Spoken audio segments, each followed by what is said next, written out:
It's your boy DJ Akademiks, and Al Sharpton ousted for being an FBI informant in the 1980s against the mob. Yes, ladies and gentlemen, I'm not making this up. He was found out to be confidential informant. Number 7 against the mob, and he was using many tactics, including using a bugged briefcase and also wearing a wire. Now, the website The Smoking Gun exposed all this information and said, allegedly behind the diligent FBI informant work of Al Sharpton, sentences of decades in prison was handed down and numerous convictions also. Now, why did he do this? Why did Reverend Al Sharpton become an FBI informant? Allegedly, he was caught by the feds for moving coke. Yes, Reverend Al Sharpton was moving weight. Just like Rick Ross moves weight through his iPhone, Reverend Al Sharpton probably was moving weight through his two-way pager in the 1980s. Now, apparently a lot of people knew about this whole scenario before, and it wasn't news to everybody, but it was news to most people. Because to the average Negro and the average audience member, you never thought that Reverend Al Sharpton was an informant. Now, there's a huge stigma around being an informant, or you might call it a snitch. And this is where the whole conversation sits today. Now, listen. The whole snitching movement, the whole snitching phenomenon, it's definitely ruined the black community. First of all, if even Al Sharpton in 2014, because he did come out and defend himself after these allegations, he had to come out and say, I wasn't a rat. He said, I was threatened by some goons within the music industry and I went to the police for protection. They were threatening to kill me and I would do it again. Now, I really hate when Negroes talk about the whole concept of snitching because it's so subjective. It's not objective. Niggas twist the meaning of snitching to really fit their agenda and to also absolve them from whatever they're doing.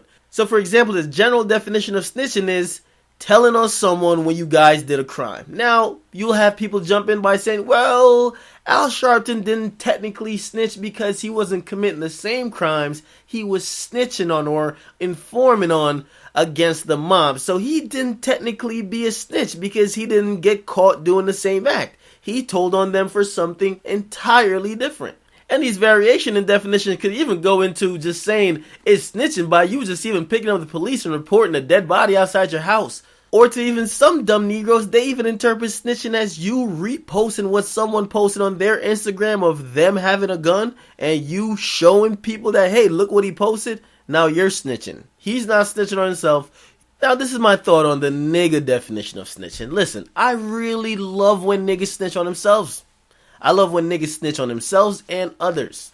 Now, when a criminal snitches on another criminal, I have absolutely no problem with it. Why? Because I'm a law-abiding citizen. We get a 2-for-1 special on criminals. We get 2 dumb niggas in jail rather than 1. Why would I be complaining? But really, the most important point is that if you do the crime, you better do your crime solo. No co-criminals, no witnesses, or just don't do it at all. You won't have to worry about this type of fuckery and people snitching on you. You shouldn't have anybody you're doing the crime with in the first place. Or you shouldn't have any witnesses there to say you did it. Now, this dumb hood mentality that exists that says there is a moral base or a moral code for criminals, come on, get that the hell on out of here. There's no moral base for criminals and there's no honor among thieves. To expect a bunch of career criminals who couldn't live up to the bare moral standards of being law-abiding citizens to serve years in prison over upholding a street code that says no snitching is hilarious. The only people that would believe that this thing really exists, other than for niggas who are mentally slow, will probably fall victim to this thought later in the future. Think about it. If criminals' moral barometer was that fucked up that they could not prevent themselves from committing crimes, if they then commit a crime, why would they on earth now find some sort of moral grounding to say, you know what? I am going to be a true and real criminal. I'm going to hold to my moral base and I will not snitch on the niggas around me. This shit's ridiculous. But to get back to Al Sharpton, do I believe he did it? Yes, the paperwork shows he did it. Now, there's paperwork that's probably going to come out on a lot of other people. I'll give Smoking Gun a lot of credit. They always get the paperwork.